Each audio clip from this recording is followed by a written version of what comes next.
Magandang araw o gabi, Village, and welcome to our Pinnacle Live. Ako po muli si Marix, part of the team of pastors who we're thankful for and has been working together to give us and share with us the message Sunday after Sunday. And before we begin, I'd just like to invite us into a short word of prayer. Panginoon naming Ama, nagpapasalamat po kaming muli for this very beautiful and exciting series for us, The Wisdom for Daily Living.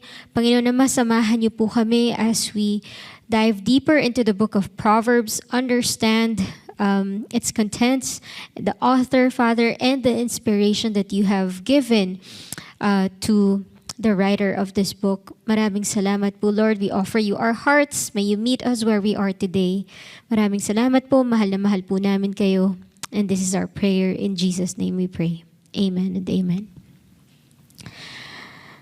So sa atin hong bagong serye na Wisdom for Daily Living, magpapatuloy ho tayo sa pamamagitan ng pagkilala sa ating pangunahing may akda or key author of the book of Proverbs. So, majority of this book po was credited to Solomon, the successor of David. But there's two that were also credited towards the end. So, may isa po na pangalan ng Agur na anak ni Jake. So, sa Proverbs 30 verse 1, siya po ay napangalanan dito at sabi ito ang mga kawikaan ni Agur. So, we don't know anything about him. Ang alam lang ho natin ang pangalan niya sa Hebrew ay ibig sabihin ay collector.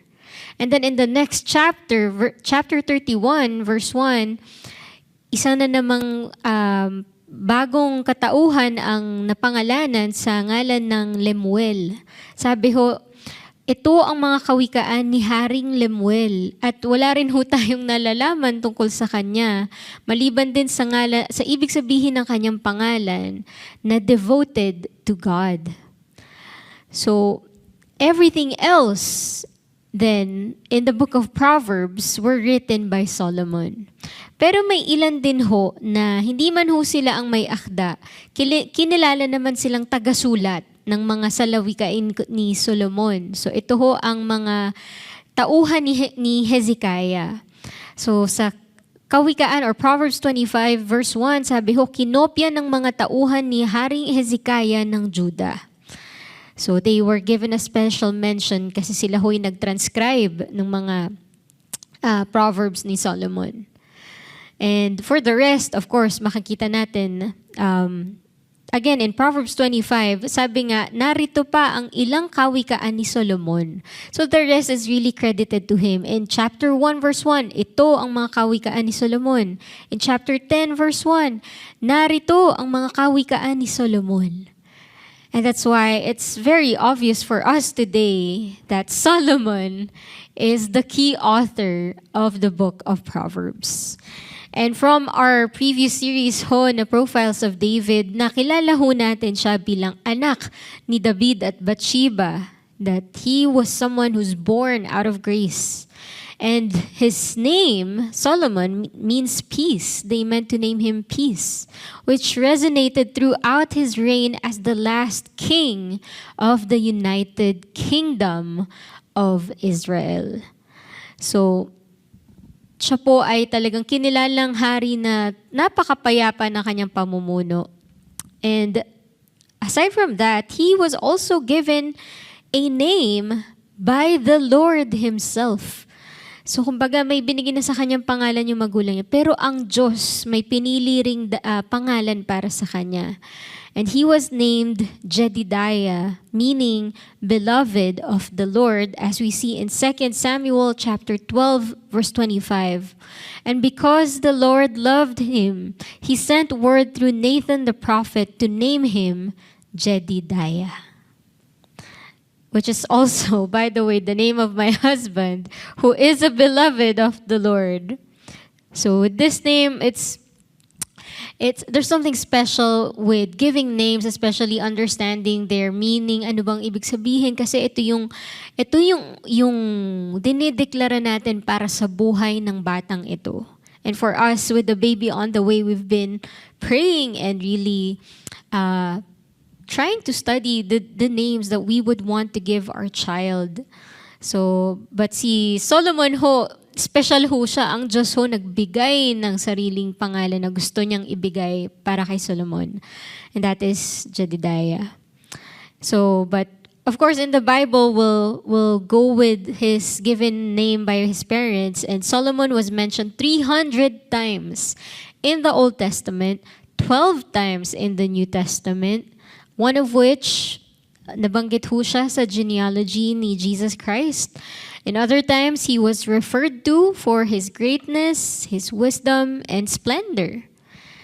And siya po, sa lahat po ng ito, si Solomon, ilan ho sa mga nais nating malaman o maalala o maipunto tungkol sa buhay niya, meron din ho siyang isang great mentor in his life, or actually more than one. But right now, we want to point out there's one who was also the one that the Lord talked to. Siya ang kinausap ng Diyos para ibigay yung pangalan niya. At ito po ay si Prophet na Nathan.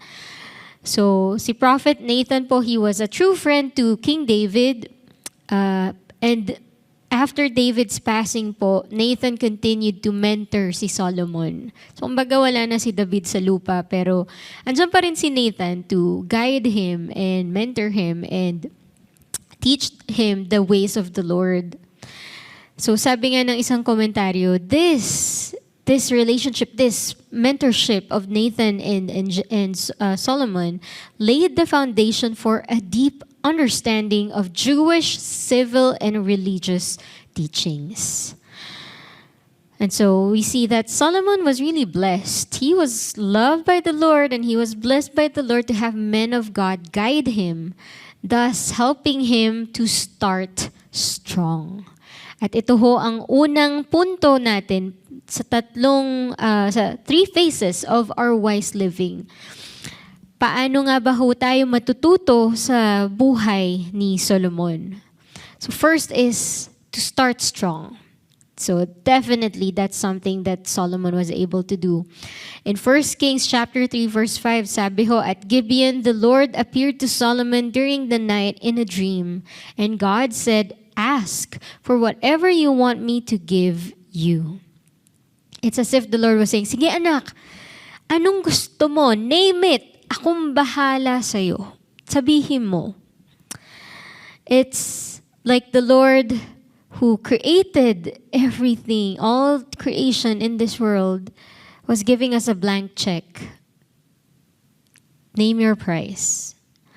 What would you ask for? Ano pong hihingin natin sa Panginoon? Kasi kaya niya bigay lahat. Wala akong limitasyon. Sky is not the limit kasi kahit lagpas pa ho ng langit, kaya niya ibigay. So yung iba maaaring humingi ng world peace, parang Miss Universe, ganun.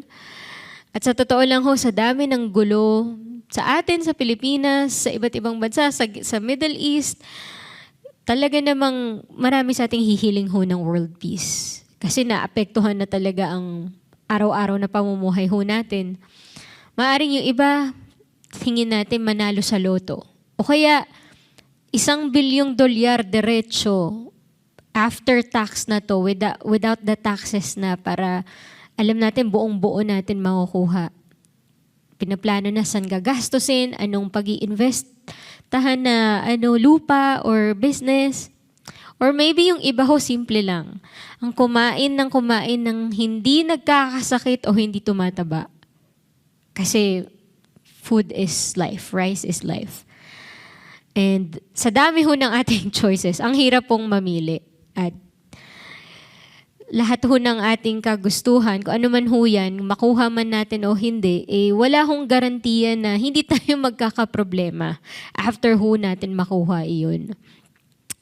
Pero tingnan ho natin anong sagot ni Solomon ho nung tinanong ho siya ng Diyos. Sa 1 Kings chapter 3 verse 6, sabi ho niya, you have shown great kindness to your servant my father David, because he was faithful to you and righteous and upright in heart.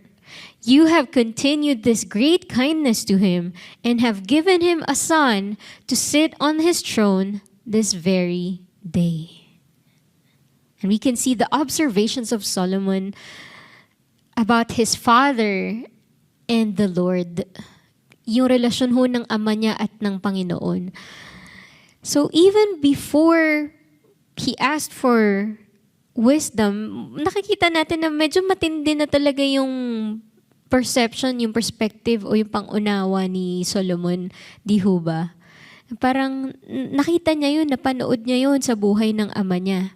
He recognized that he became king of Israel, hindi dahil anak siya ni David, siya yung pinakamabait, siya yung karapat-dapat, hindi dahil he earned it or he was entitled to it, but he understood it was God's will that he was able to sit on that throne.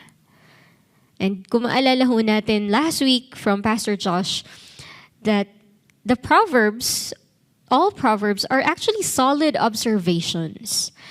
Kaya obviously, si Solomon, na key author ng Proverbs, ay magaling din sa kanyang mga obserbasyon. At kita ho natin ito, anong napag-obserbahan niya o nakuha niya sa panonood niya sa kanyang tatay. David, who is the man after God's own heart.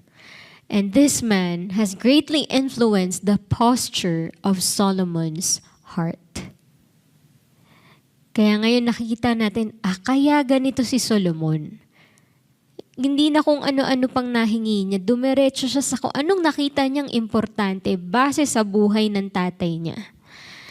And our senior pastors were emphasizing this important factor for us, the home court advantage.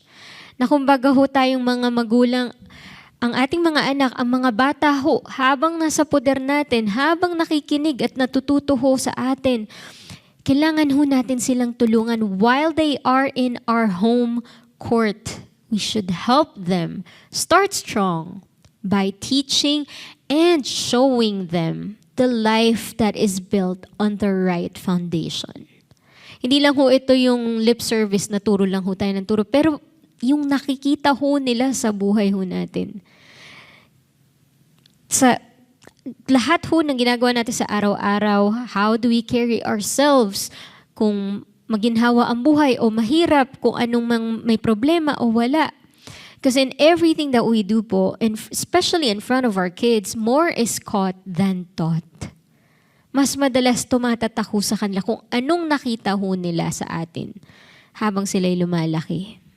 And here in the village, we have testimonies of children who grew up learning how to do their devotions, how to prioritize the Lord in their everyday life because of what they saw from their parents every day. Sa umaga, pag nagbukas na sila ng Biblia, wala silang sinasabi pero ang daming sinasabi ng kanilang mga ginagawa. We have 5-year-old kids who would try to sweep, magwawalis ho sa labas. Kahit di nila naintindihan kung nagwawalis ba talaga sila o kinakalat lang nila yung mga dahon-dahon sa labas. Pero gagawin nila yun kasi nakita nila yung nanay nila, yung tatay nila nagwawalis din. Ginagaya ho nila ang nakikita nila sa kanilang magulang. As their parents also imitate the Lord Himself. So, what matters to us the most as parents, as people, as humans, will be very clear in the eyes of our kids, of our children, as they observe how we live our lives, how we handle life's curveballs, how do we respond when things don't go our way, how do we react. Lalo po sa gulo ng mundo ngayon, the next generation is watching our every step. They're more vigilant than ever. So maybe it's something that we would want to reflect on after today. What are we teaching our kids? Ano bang naituturo natin sa kanila with how we carry ourselves every day? How we live our lives? Allow me to read what Prophet Isaiah said. Sabi niya ho, in Isaiah 33 verse 6, the Amplified Version, "And He will be the security and stability of your times." Talking about the Lord, a treasure of salvation and wisdom and knowledge. The fear of the Lord is your treasure. Ang ating Panginoon, ang ating seguridad. He's the one who makes us stable, not the economy, not the inflation, not whatever the stock prices say or show. Not what this world dictates. It's the Lord. And that fear of our God is our real treasure in this earth. And I hope this is something we can truly live by. We're not perfect, but we try to live by it so that our children can truly walk in the ways of the Lord, hopefully better than us. That they will learn from our mistakes and the good things that we did. And si Solomon ho, he understood this. Solomon was 200 to 300 years ahead of Isaiah. Kaya ho, pag binalikan ho natin ang unang chapter ho ng Book of Proverbs, he said this himself in Proverbs 1 verse 7. The first part says, the fear of the Lord is the beginning of knowledge. Diyan nag-uumpisa yung karunungan natin sa ating takot sa Diyos. But then again, as Pastor Josh mentioned last week, the fear that we're talking about is not just takot na parang, nasisindak ka, pero takot na meron kang paggalang, reverence of a child to a parent. And we'll go deeper into that next week as we talk more about the fear of the Lord. For now, we want to look at Solomon's understanding of the fear of the Lord as something he learned from his father. So of course, si David ho, we know, he was not perfect like any other human being. Marami ho siyang pagkakamali. But he made sure that he will not leave this world without giving his son the most important life lesson he could ever leave behind. So makikita ho natin yan in 1 Kings chapter 2. This time, basahin ho natin sa Tagalog, verses 2 to 4. Sabi ho ni Haring David kay Solomon, malapit na akong mamatay, kaya magpakatatag ka at magpakatapang. At sundin ang mga iniuutos ng Panginoon na iyong Diyos. Sumunod ka sa kanyang mga pamamaraan, mga tuntunin at mga utos na nakasulat sa kautusan ni Moises, para magtagumpay ka sa lahat ng gagawin mo saan ka man magpunta. Kung gagawin mo ito, tutuparin ng Panginoon ang pangako niya sa akin na kung ang aking mga lahi ay mamumuhay ng tama at buong buhay na susunod sa Kanya ng may katapatan, laging sa kanila magmumula ang maghahari sa Israel. Imagine that kind of last words, mga huling habilin ho ni David. Alam mong malalim at may pinaghuhugutan, may pinanggagalingan ho si David dito. At literal ho kasi na si Solomon papunta pa lang, kaka-anoint lang sa kanya bilang hari. Si David ho, pabalik na siya sa Panginoon by this time. Kaya gano'n na lang din ho ang panalangin ni Solomon nung makaharap o makausap niya ang Panginoon. He was able to start strong with the help of his father who chose to finish strong. He had stumbles here and there, but he finished strong. So, 1 Kings chapter 3, verse 7 to 9. Again, sa Tagalog, Panginoon na aking Diyos. Ito ho, si Solomon na ho ito. Ako na inyong lingkod ang ipinalit ninyo sa ama kong si David bilang hari.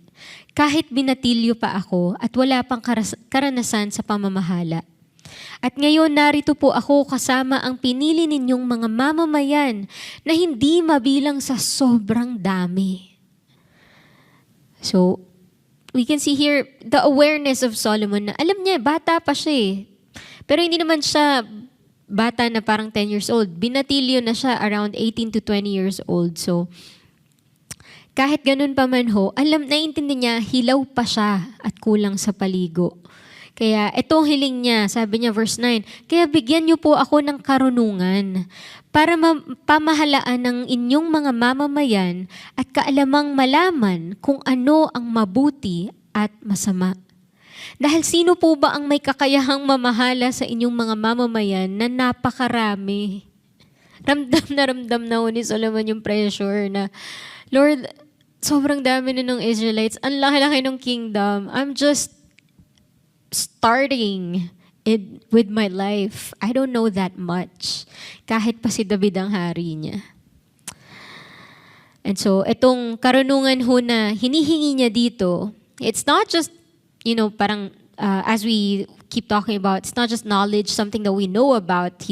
In the original Hebrew, he was talking about listening mind or understanding mind.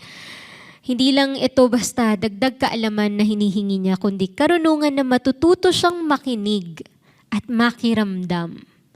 Yung talino niya, yung husay niya, kaya niya hong makiramdam sa paligid, maunawaan ang iba't ibang bagay sa mundo. And so for us, sana tulad ni Solomon, we should not just aim to be knowledgeable o magkaroon ng maraming kaalaman, but may we aim to be wise for the rest of our lives. Yung bang patuloy tayong lumalalim po sa ating pangunawa. Hindi tayo tumitigil dahil lang sa tayo'y tumatanda. At si Solomon yun ho ang kanyang goal na talagang he just doesn't aim to know things. He wants to understand things as a wise man of God. And so as also a beloved of the Lord, upon asking for wisdom, ito ho ang sagot ng Diyos sa kanya. Verses 10 to 13, natuwa ang Panginoon sa hiningi ni Solomon. Kaya sinabi ng Diyos sa kanya, dahil humingi ka ng kaalaman na mapamahalaan ng aking mga mamamayan at hindi ka humingi ng mahabang buhay, long life, o kayamanan o kamatayan ng iyong mga kaaway, ibibigay ko sa iyo ang kahilingan mo. At bibigyan kita ng karunungan at kaalaman na hindi pa naaangkin ng kahit sino noon at sa darating na panahon. Bibigyan din kita ng hindi mo hiningi ang kayamanan at karangalan para walang hari na makapantay sa iyo sa buong buhay mo. Para bang humingi siya ng pandesal, pero burger binigay sa kanya, may fries at ice cream pa. The Lord gave him so much more, literally more than what he asked for. Bakit pa ganun ang pabor ng Diyos sa kanya? I mean, yes, he was named beloved of the Lord, pero bakit ganun na lang yung when it rains, it pours ang blessings niya? So kung maalala natin, sabi ni Jesus sa Mateo 6:33, sabi kaya unahin ninyo ang mapabilang sa kaharian ng Diyos at ang pagsunod sa kanyang kalooban. At ibibigay niya ang lahat ng pangangailangan ninyo. Unahin ninyo ang mapabilang sa kaharian ng Diyos at ang pagsunod sa kanyang kalooban. This is what Solomon was praying for. He was praying for the will of the Lord and to be able to follow it, to be wise enough to understand what is good that's coming from the Lord and what is bad that he should avoid it. And of course, yan ang patotoo sa buhay ni Solomon. When he asked for that, na Lord, I want to have wisdom to know what's right and wrong. To know how to lead your people, which is definitely in the Lord's will. So 1 Kings chapter 4, makikita natin paano talaga pinatotoo ng Diyos ang kanyang pangako, ang kanyang pagsagot sa panalangin. So verses 29 to 34, binigyan ng Diyos si Solomon ng di pangkaraniwang karunungan at pangunawa at kaalaman na hindi masukat. Ang kaalaman niya ay higit pa sa kaalaman ng lahat ng matatalino sa silangan at sa Ehipto. Siya ang pinaka-matalino sa lahat. Mas matalino pa siya kaysa kay Ethan na Israno at sa mga anak ni Mahol na sina Heman, Kalkol at Darda. At naging tanyag siya sa mga nakapaligid na bansa. Kung sino man yung mga napangalanan dito, sila ay mga batikang pantas sa panahon ni Solomon. And nalagpasan niya ho silang lahat.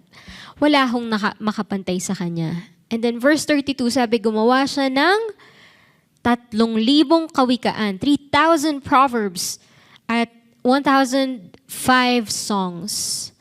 So imagine that.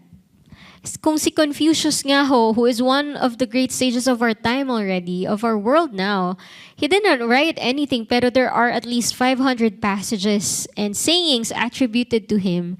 Si Solomon ho, 3,000. And yet ho, 800 lang nga ang ating nakikita sa Bible, but still, that's 300 more of the written proverbs that we are able to access at this time. And so, verse 33, makapagsasabi siya ng tungkol sa lahat ng uri ng pananim, mula sa malalaking punong kahoy hanggang sa maliliit na pananim. Makapagsasabi rin siya tungkol sa lahat ng uri ng hayop na lumalakad, gumagapang, lumilipad, at lumalangoy.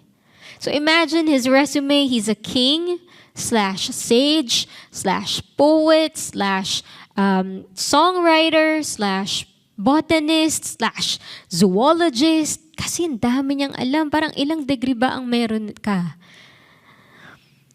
And so verse 34, nabalitaan ng lahat ng hari sa mundo ang karunungan ni Solomon. Kaya nagpadala sila ng mga tao para makinig sa kanyang karunungan. Dinadayo ho siya dahil sa kanyang kaalaman. Di lang kaalaman, karunungan sa buhay. Karunungan na galing sa Diyos. And we'll see this wisdom that was given to him in action in 1 Kings chapter 3, verses 16 to 22.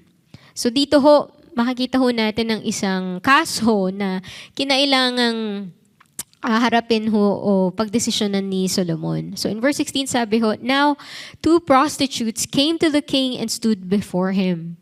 One of them said, "Pardon me, my lord, this woman and I live in the same house, and I had a baby while she was there with me. The third day after my child was born, this woman also had a baby. We were alone, and there was no one in the house but the two of us. And during the night, this woman's son died because she lay on him. Nadaganan niya ho.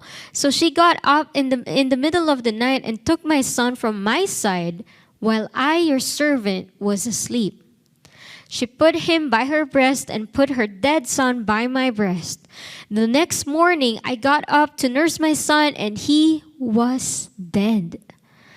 But when I looked at him closely in the morning light, I saw that it wasn't the son I had born."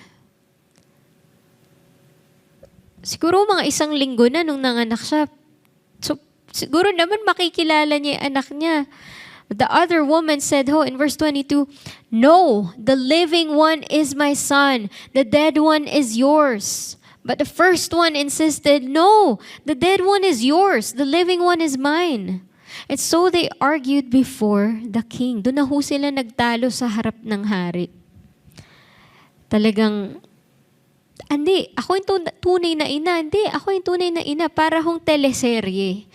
Pero dito ho kasi, walang CCTV, walang DNA testing, wala ho silang mga litratong pruweba na ako yung tunay na ina. Wala hong witnesses even. And remember, this is history, so talaga hong nangyari ho ito, and there's no way for Solomon to find out the truth. Paano niya ba malalaman talaga sinong tunay na ina? Wala ho siyang pruwebang makuha para makagawa ho siya ng isang fair and rightful judgment. But we'll see ho how the wisdom given to him by God was used or was demonstrated in this matter. So in verses 23 onward, sabi ho, the king said this one says, "My son is alive and your son is dead." Well, that one says, "No, your son is dead and mine is alive." Then the king said, "Bring me a sword." Akin na nga yung pamalo ko. Akin na yung aking armas dyan. Aking espada. So they brought a sword for the king. He then gave an order, "Cut the living child in two and give half to one and half to the other." Hatiin yung batang yan nang matapos na to. Ayan, maghati kayo. The woman whose son was alive was deeply moved out of love for her son and said to the king, "Please, my lord, give her the living baby. Don't kill him." But the other said, "Neither I nor you shall have him. Cut him in two." Para lang may mapatunayan, etong si mommy number 2, Carino brutal eh. Sa kanya, di bali na mamatay anak, may mapatunayan lang ho siya. Pero si mommy number 1, di bali nang siya yung mamatay sa lungkot, mamatay sa pighati, mabuhay lang yung anak niya. At yan ang karunungan ni Solomon. Nakita niya kung ano talaga laman ng puso ng dalawang ina. Sino ang handang magsakripisyo para sa anak, hindi isakripisyo ang sariling anak. So verse 27, then the king gave his ruling, "Give the living baby to the first woman. Do not kill him, she is his mother." And when all Israel heard the verdict the king had given, they held the king in awe because they saw that he had wisdom from God to administer justice. Namanghaho lahat. Grabe ang karunungan at ang pangunawa ni Solomon. This is how he started strong. He started strong on a strong foundation. Hindi lang ho tayo yung para kang bang bibili lang ng bahay para sa anak mo. Pero hindi, tuturuan mo yung anak mo na magtayo ng bahay na may matibay na pundasyon. Matibay na tahanan sa Panginoon. That's our first point. And going to our second point, of course, if we start strong, we should continue strong. So, balikan ho natin, paano ba nag-umpisa si Solomon? So, nakita natin grabe, galing. Paano nag-umpisa? Again, he was a young king. But even before this, even before he had the God-given wisdom, in 1 Kings chapter 3, verses 3 and 4, sabi ho, in 3, Solomon loved the Lord, walking in the statutes of David, his father. Yung pagmamahal ni Solomon sa Panginoon ay tulad ng yung kanyang paglalakad sa pagsunod sa alituntunin ng kanyang ama. Kung ano yung mga tinuro sa kanya ni Haring David, yun ang kanyang ginagawa. Yun ang kanyang pamumuhay at mahal na mahal niya ang Diyos. And verse 4, it was also mentioned that Solomon used to offer 1,000 burnt offerings on that altar. Napaka-generous ho ng kanyang pagsamba sa Panginoon. Ito yung handa siya, ganito karami, katindi, kagarbo ang kanyang iniaalay para sa Panginoon. And so, at this time ho that he was really worshiping the Lord, there was no temple of the Lord yet. Kung maalala ho natin, si David ho, siya talaga yung gusto na magpatayo ng templo ng Diyos, ng bahay ng Diyos. Kahit na hindi naman kailangan ni Lord nun, pero it was a nice and honorable gesture offering before the Lord. And the Lord only allowed it to be built under Solomon's reign. Sinabihan na siya ng Diyos na yung anak mo ang magpapatayo ng bahay ng templo na sinasabi mo. Sabi ho sa unang hari, 7:51. Nang matapos na ni Solomon ang lahat ng gawain para sa templo, eto na ho, natapos niya na. Finally, dream come true ni David now happened in Solomon's time. Matapos ang lahat ng gawain para sa templo ng Panginoon, dinala niya sa bodega ng templo ang lahat ng bagay na itinalaga ng ama niyang si David, pati na ang ginto, pilak at iba pang kagamitan. So si Solomon ho talagang, he's doing everything that his father desired and wanted for him to do in his time as a king. Even the smallest details po talagang wala ho siyang pinaligtas. And of course, sa pagpapatayo ho ng templo, hindi naman ho ito katapusan ng istorya.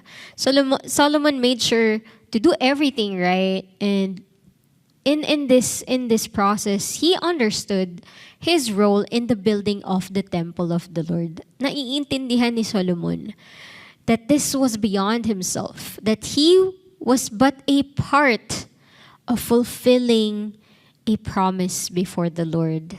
So in verses 20 to 21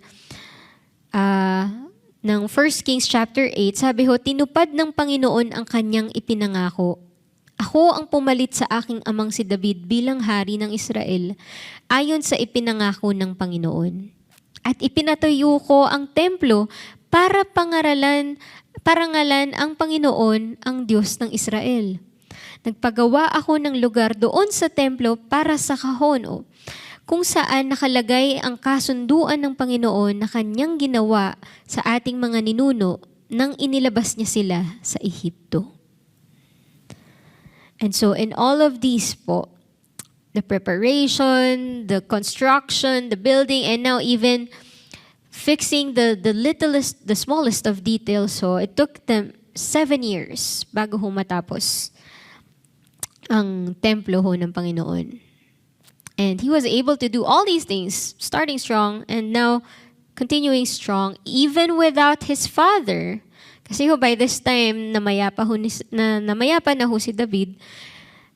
So it was David's vision, and yet Solomon carried it, executed it beautifully, but with the help of other godly men. So hindi lang ho siya nag-iisa dito.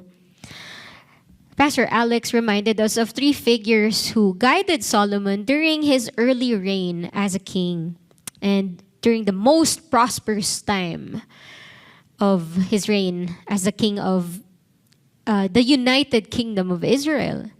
So una ho si Nathan the prophet, who played a key role in anointing Solomon as king. So si Nathan, naging isang tunay na kaibigan kay Haring David, and then bago mamatay si David, siya rin ho ang, he played a crucial role. Siya po ang nagpaalala kay Bathsheba na, yung anak mo, siya ang susunod na hari, kailangan mong paalalahanan si David. So, imagine kay Nathan pa ho nang galing iyon para masigurado na magiging hari si Solomon. And then there's Zadok, the high priest, who remained fiercely loyal to the kingdom and officiated Solomon's coronation. So, ayun na, talagang i-anoint na siya, si Zadok ho ang priest na nag-anoint sa kanya. And then there's Benaiah, commander of the Davidic mercenaries and royal bodyguard. He was a trusted military leader who eliminated internal threats to secure Solomon's rule. Kasi di ba ho, kung pag may bagong hari, at kung malala natin sa kwento ni David, ang dami hong kapatid ni Solomon, yung mga kuya niya ho, na sumubok ho talagang angkinin ang trono, angkinin ang kanilang ang lugar o ang posisyon bilang hari. Pero si Benaiah ho, sinigurado niya na wala nang kakalaban kay Solomon.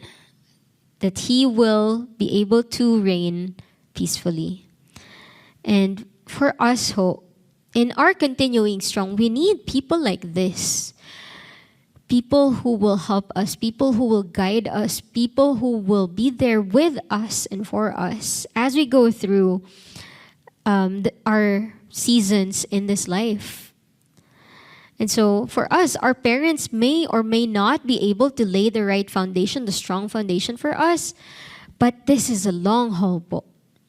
Once we are there and we have that momentum of, okay, mukhang tama na yung ginagawa ko, mukhang I'm on the right track, mukhang naiintindihan ko na kung anong panawagan ko, kung anong aking dapat gawin, paano ko isa sa buhay ang mga natututunan ko.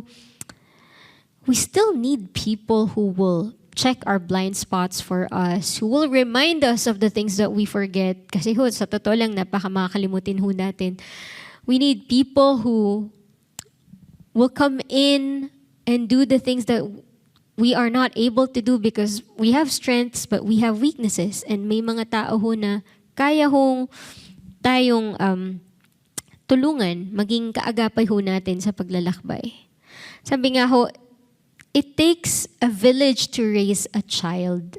But honestly, not just to raise a child, For us here in the church in Pinnacle Village, we believe it takes a village to reach the pinnacle pursuit of our lives. Yung mga rurok ho ng ating adhikain, hindi ho natin kayang maabot ng mag-isa lang.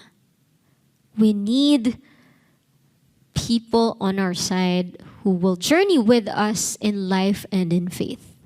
And Solomon said so himself in these Proverbs. So, sabi niya sa Kawikaan or Proverbs 11 verse 14, babagsak ang bansa kung ang namumuno nito ay walang gumagabay. Ngunit kung maraming tagapayo, tiyak ang tagumpay. So kahit ikaw pa yung presidente, yung pinuno ng buong bansa, you need counsel, you need guidance. Proverbs 27 verse 17, kung paanong pinatatalas ng bakal ang kapwa-bakal, ang tao na may matututo sa kanyang kapwa-tao. We can never grow, we can never be better, we can never continue strong without anyone on our side helping us become better. So, at this time, can you look around you and check sino ba yung mga taong pinagkakatiwalaan ho natin na magiging kaagapay ho natin, magiging kasakasama ho natin so that we can continue strong in our life's journey. Na kahit anong mangyari sa buhay natin, mawalan ng trabaho, bumagsak ekonomiya, magkaroon ng sakuna, magkaroon ng mga malaking pagbabago sa buhay, alam natin may maaasahan tayo, may masasandalan tayo. Of course, maliban sa Panginoon, people who are there for us in the name of the Lord. And thankfully, si Solomon po had his village. And when everything was done for the temple, tingnan niyo ho yung kanyang panalangin. He was very community-oriented. In 1 Kings chapter 8, verses 27 to 30, pasahin natin sa Tagalog, pero makakapanahan po ba talaga kayo, O Diyos, dito sa mundo? Ni hindi nga po kayo magkasya kahit sa pinakamataas na langit. Dito pa kaya sa templo na ipinatayo ko? So, gawa na ho yung templo, pero inisip niya, Lord, will you be able to rest here, really? You won't even fit. Verse 28, ngunit pakinggan ninyo ako na inyong lingkod sa aking pananalangin at pagsusumamo.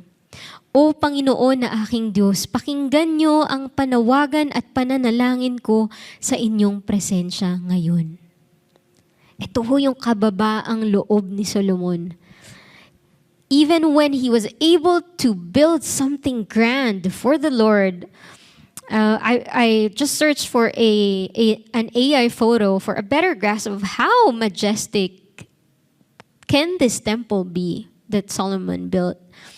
So if we look at the image, this is just a screenshot of an AI video actually. Gaano karami ang makapagsasabi, ito ang pinagawa ko para sa Panginoon.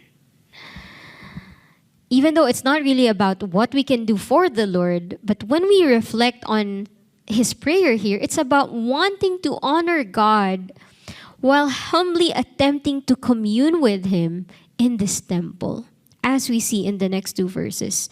Verse 29, ingatan niyo po sana ang templong ito araw at gabi, ang lugar na sinabi niyong dito pararangalan ang pangalan niyo. This is where your name will be honored. Pakinggan niyo po sana ako na inyong lingkod sa aking pananalangin na nakaharap sa lugar na ito. Pakinggan niyo po ang kahilingan ko at ng mga mamamayan niyo kapag sila'y nananalangin na nakaharap sa lugar na ito. Pakinggan niyo kami riyan sa inyong luklukan sa langit at kung marinig niyo kami, patawarin niyo po kami. When this temple was built, Solomon was imagining, this is where the Lord will rest. This is where we can meet the Lord. A very holy place. And in his prayer, he was thinking about how people will pray facing this temple. Kasi nga, this is their physical representation of where the Lord rests. Although he's everywhere, but for them to have that guiding point, dito sila haharap sa templo na pinagawa ni Solomon. And so, after Solomon's time, there was a great prophet, years, decades, centuries after him, was known to continue this gesture of facing the temple when honoring and praying and worshiping the Lord. And this prophet, pinagpatuloy niya itong kagawian na to even at the cost of his life. So, siya ay nagngangalang Daniel. In Daniel chapter 6 verse 10, nang malaman ni Daniel na lumagda ang hari, umuwi siya at pumunta sa kanyang silid na nasa itaas na bahagi ng bahay, kung saan nakabukas ang bintana na nakaharap sa Jerusalem. Doon lumuhod siya, nanalangin at nagpasalamat sa kanyang Diyos 3 beses sa isang araw ayon sa kanyang nakaugalian.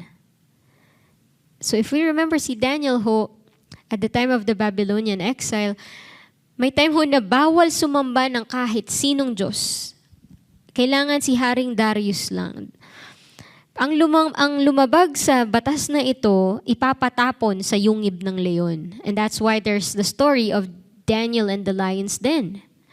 And as we know or will know when we read it, this great devotion of Daniel paid off. Hindi naman siya nilapan ng mga leon. He survived. He thrived. But this devotion of Daniel we see its roots nag-ugat sa example ni Solomon. Nagsimula kay Solomon. Yung pagpapakumbaba, that fear of the Lord, of reverence of the Lord. When he said, at kung marinig nyo kami, patawarin nyo po kami. He just made a great temple, and then here he is asking for forgiveness. See how Solomon was continuing strong in his journey. That example of the fear of the Lord that we all want to embody. Kapag naunawaan natin na kahit pa kabisado natin ang Biblia, ang dami natin nagawa for the church, for the Lord, ang dami natin nabigay, hindi ito garantiya na hindi na tayo magkakamali, na hindi na tayo magkakasala, na ang puso natin ay hindi na malalayo sa Panginoon, hindi po tayo pwede makampante. Sapagkat ang ating puso, sabi nga talagang marami, our hearts are deceitful. And lagi tayong nasa panganib na mapalayo sa Panginoon. Kaya ang paalala rin ng Diyos kay Solomon, in 1 Kings chapter 9, sabi ng Lord, verses 3-7, and the Lord said to him, I have heard your prayer and plea, which you have made before me. I have consecrated this house that you have built by putting my name there forever. My eyes and my heart will be there for all time. And as for you, if you will walk before me as David your father walked, with integrity of heart and uprightness, doing according to all that I have commanded you, keeping my statutes and my rules, then I will establish your royal throne over Israel forever, as I promised David your father, saying, you shall not lack a man on the throne of Israel. But, verse 6, but if you turn aside from following me, you or your children, and do not keep my commandments and my statutes that I have set before you, but go and serve other gods and worship them, then I will cut off Israel from the land that I have given them, and the house that I have consecrated for my name I will cast out of my sight, and Israel will become a proverb and byword among all peoples. Matindi ang paalala o babala ng Panginoon.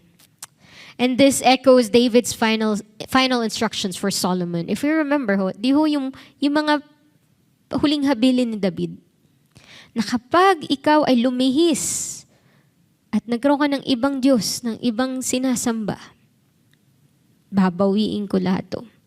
Mawawala ang pangako sa mga susunod na henerasyon. And if we're familiar with the Bible and Jewish history here, we know that Solomon's heart eventually turned away from God. And so in our last point, for the 3 phases of wise living, our question is, how do we finish strong? The 3rd phase is finish strong.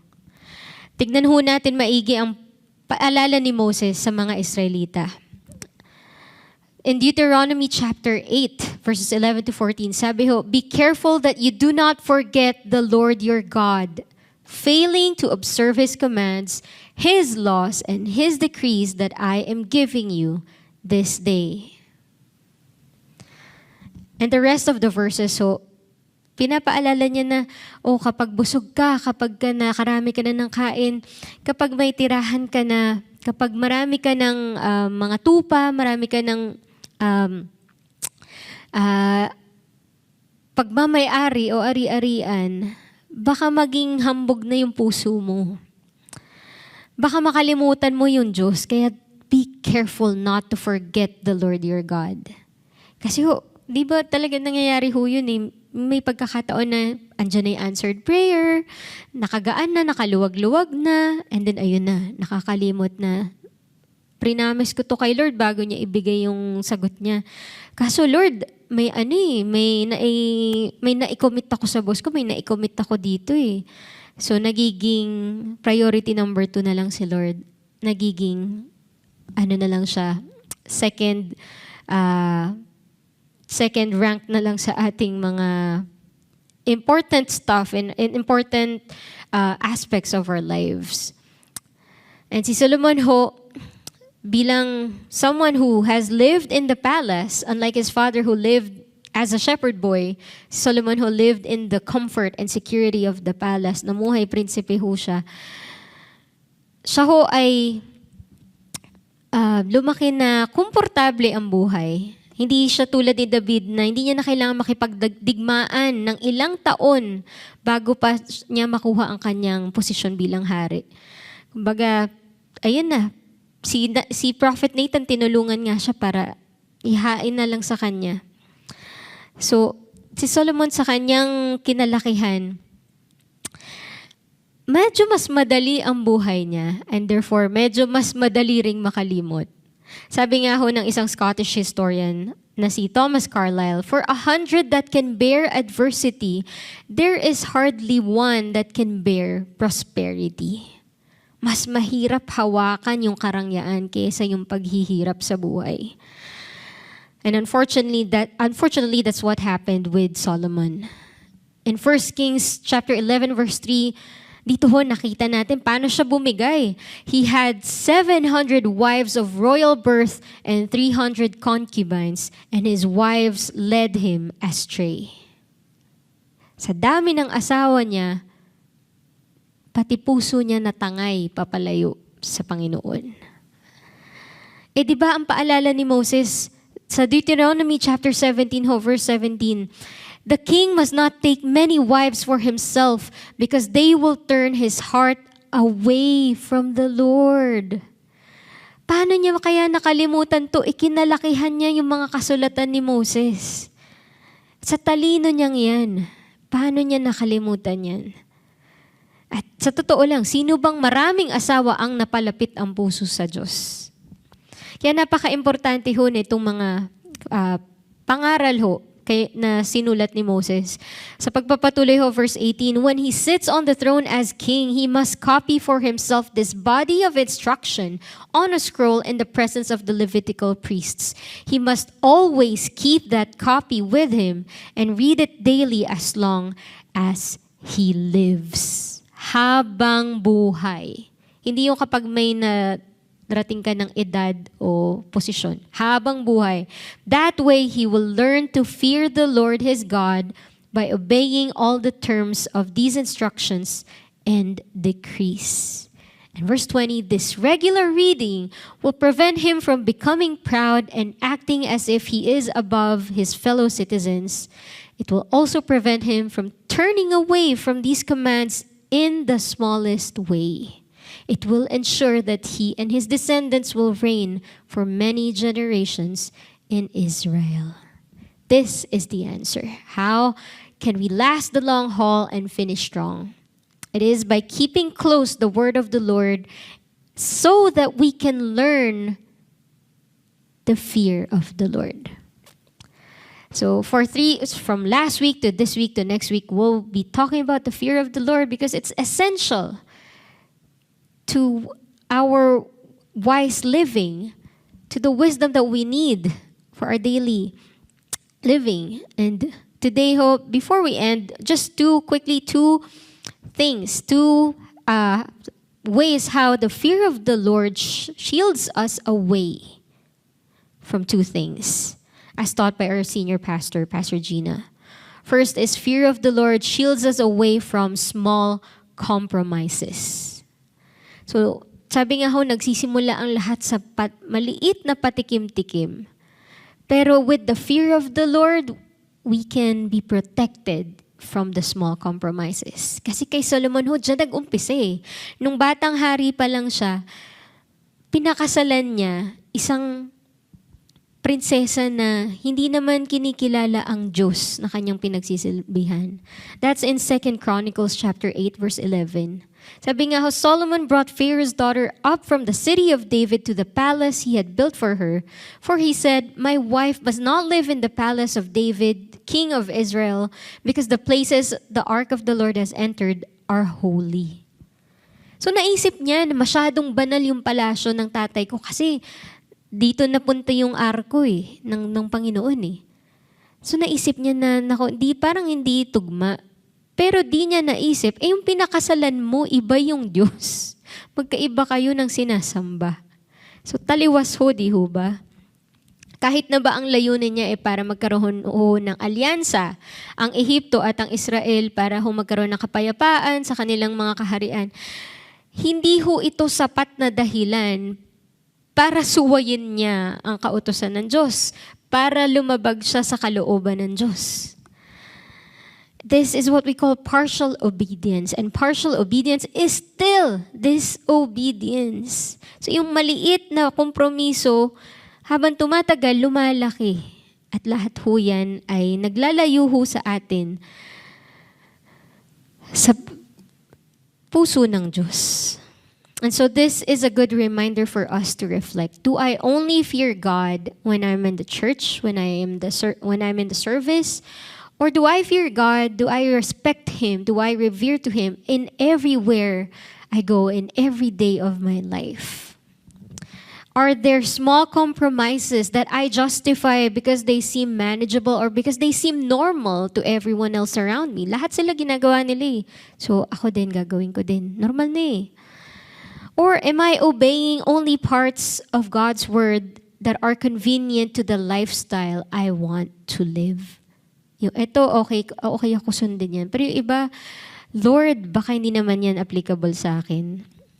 That's how Solomon tried to live his life towards the later parts. And the scriptures are very clear about the small compromises that we allow to turn into lifestyles. So sabi sa Galatians chapter 6, verse 8, paalala ni Paul, those who live only to satisfy their own sinful nature will harvest decay and death from that sinful nature. But those who live to please the Spirit will harvest everlasting life from the Spirit. In 1 Timothy chapter 5, verse 24, paalala remember the sins of some people are obvious, leading them to certain judgment, but there are others whose sins will not be revealed until later. And sadly, both are Solomon. Solomon was guilty for both. So tayo we're not asking for you to confess right now. It's really confess before the Lord. Ano ba yung mga nakompromiso ko na? Wag nating hintayin lumaki. Wag nating hintayin sumabog ang mga yan. Kasi si Solomon nagsimula sa isang asawa hanggang sa naging sangkatutak na sila. And what a man sows, he will eventually reap. Kumbaga, wala namang malaking bagay na hindi nagsimula sa maliit na gusot. And just because you may not suffer the consequences of your hidden sins now, of our small compromises now, doesn't mean that we will never face it. It may not happen overnight, but like Solomon, it will come po.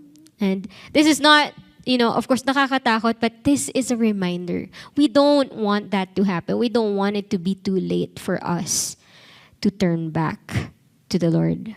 And last, fear of the Lord shields us away from shifting selfish concerns. Yung una, lahat ng iyong priority ay para sa Panginoon, kung anong tama, kung anong nais ng Panginoon, and then unti-unting nag-iiba. When we look at 1 Kings chapter 6 verse 38, malapit na ho tayo magtapos. In the 11th year, in the month of Bul, the 8th month, the temple was finished in all its details according to its specifications. And then here, he had spent 7 years building it. And then pagdating ho sa sarili niyang palasyo, in chapter 7 verse 1, it took Solomon 13 years to complete the construction of his palace. So kita ho natin diferensya. Parang di ba dapat, dahil natutunan mo na paano gawin to ng tama, mas mabilis na yung next construction kasi nakapag-dry run ka na, nakapractice ka na. Pero dumoble pa yung tagal. Ibig sabihin, mas marami ka pang gustong busisiin, mas marami kang gustong gawin para sa sarili mo kaysa sa Panginoon. Yan ho ang nangyari kay Solomon. Again, babalikan ho natin si Moses. Paalala ho ni Moses sa Deuteronomy 17, verse 16 and 17. The king must not build up a large stable of horses for himself or send his people to Egypt to buy horses. Yung asawa niya nga ho, prinsesa ng Ehipto. So, lalong mas madali na labagin ito. Verse 17, and he must not accumulate large amounts of wealth in silver and gold for himself.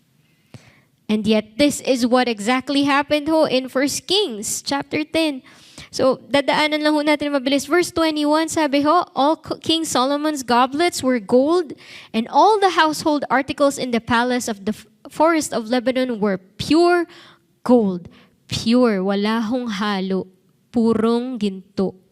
Kasi ho, walang silver, walang pilak kasi nga masyadong walang kwenta yung pilak. Lahat ginto dapat. And then verse 26, Solomon accumulated chariots and horses.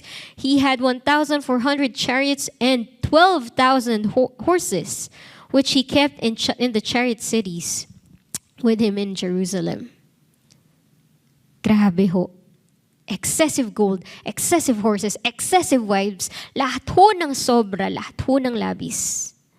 Hindi naman ho kasalanan na maging mayaman eh. Ang kasalanan ho kung labis-labis ho ang ating pamumuhay. The Bible is warning us of the dangers of success that is too much and is making us become proud.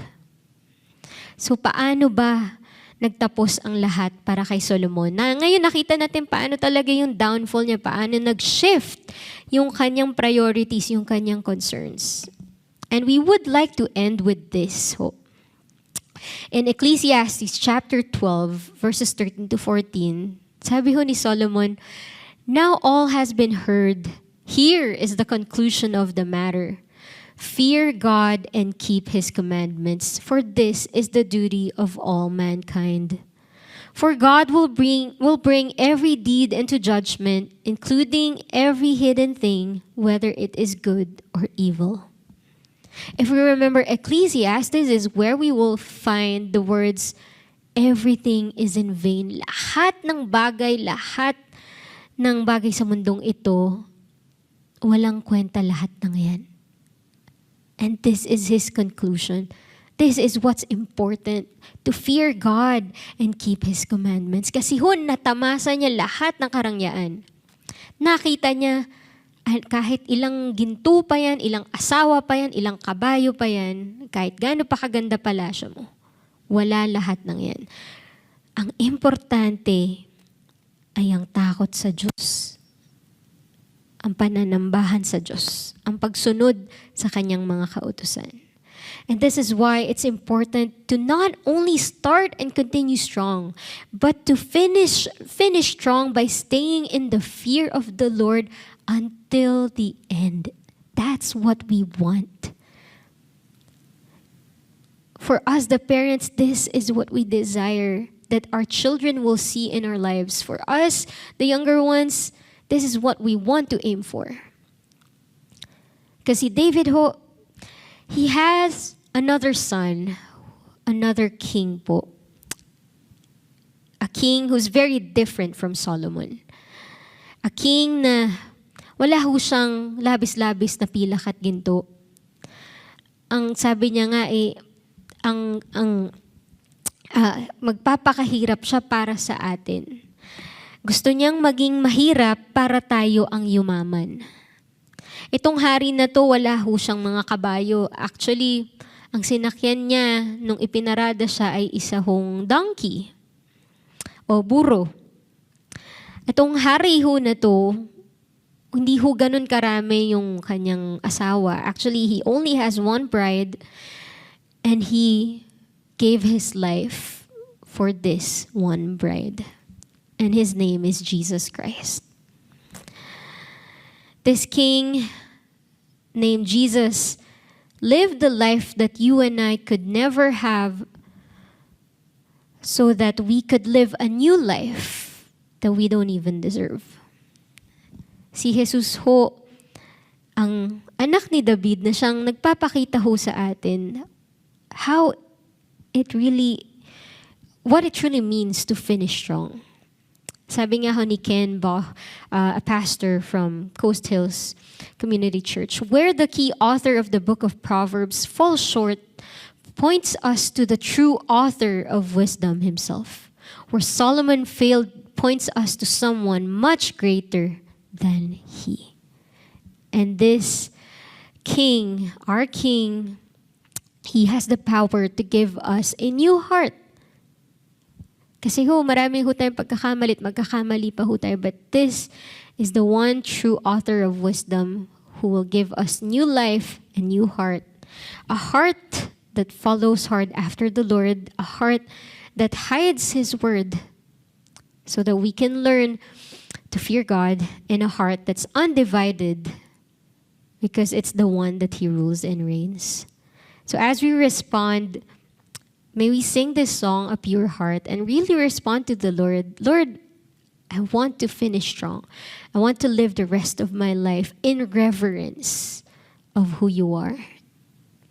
Finishing strong with the Lord reigning in my heart. So let's respond. A pure heart, that's what I long for. A heart that follows hard after thee.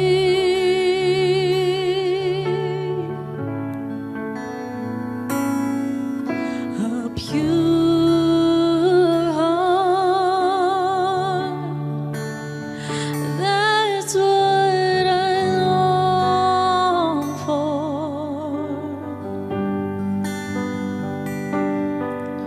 A heart that follows hard after thee.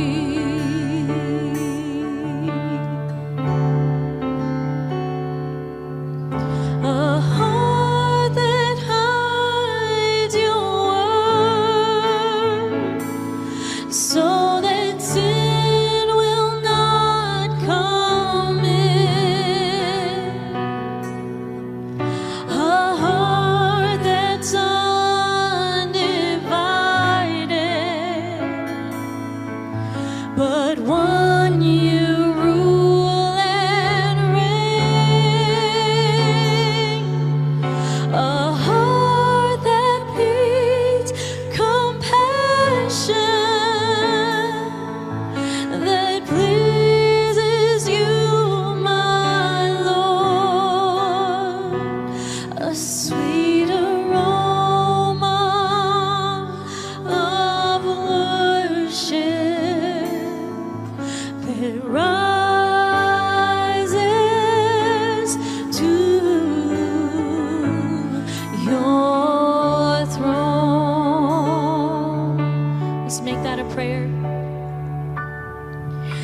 a pure heart. That's what I long for.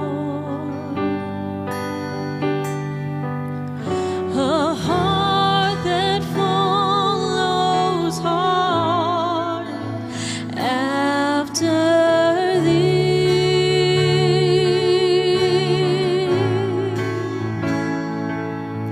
A pure heart. That's what I long for. A heart that follows hard after thee.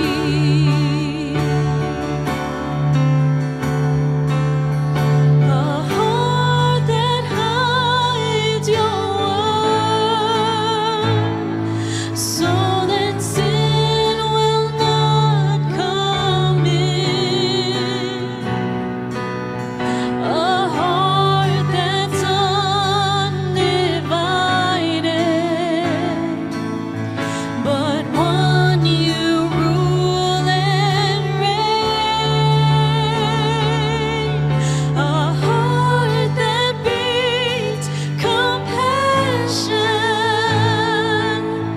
and pleases you, my Lord.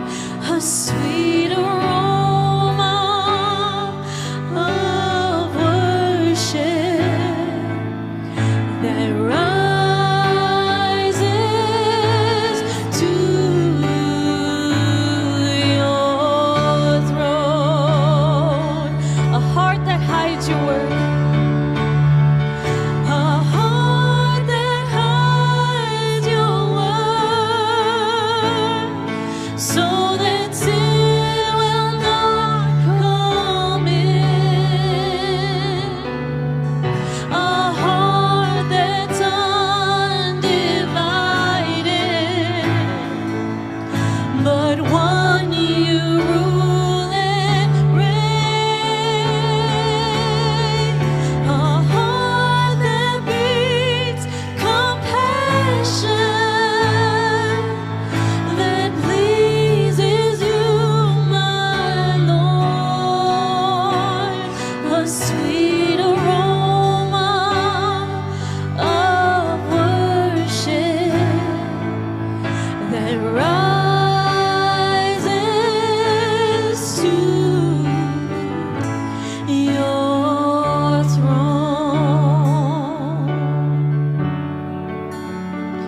A sweet aroma of worship that rises to your throne. A sweet aroma, a sweet aroma of worship that rises to your throne. Village, manalangin ho tayo. Panginoon naming Ama, maraming salamat po sa mensahe ninyo sa araw na ito, sa inyong mga paalala po sa amin, Panginoon Ama, at sa inyong pagnanais na gabayan po kami, paano po kami makakapagsimula, magpatuloy at makapagtapos po ng malakas sa pananampalataya at sa amin pong pagsamba sa Panginoon naming Ama. Father, we thank you for the life that we now enjoy in Jesus Christ. Father, we thank you, Panginoon naming Ama, O Lord. And moving forward, O Father, we offer you our hearts, Panginoon Ama, how we can truly devote ourselves to you, how we can keep your word in our hearts and in our minds, Panginoon naming Ama. Father, how we can lead and guide the next generation, O Father, after us, Panginoon naming Ama, O Father, that our hearts may be truly purified before you, O Lord. Maraming salamat po, O Lord God. May be with us. May the Holy Spirit lead us not just today, not just this week, but for the rest of our lives, Lord, as we aim, as we desire to finish strong in this life with you, O God, and into eternity, O Lord. Maraming salamat po, O Father. We lift up to you the rest of our day, the rest of our week. Panginoon naming Ama, even our tithes and love offerings, na kayo po ang siyang tanging malugod, Panginoon naming Ama, O Lord, that you may be honored and may be pleased, O Father. Salamat, maraming salamat po, O Lord. And all these things, Father, we humbly give you back all the praises, all the honor, and the glory be yours alone. In the mighty name of Jesus Christ we pray. Amen and amen.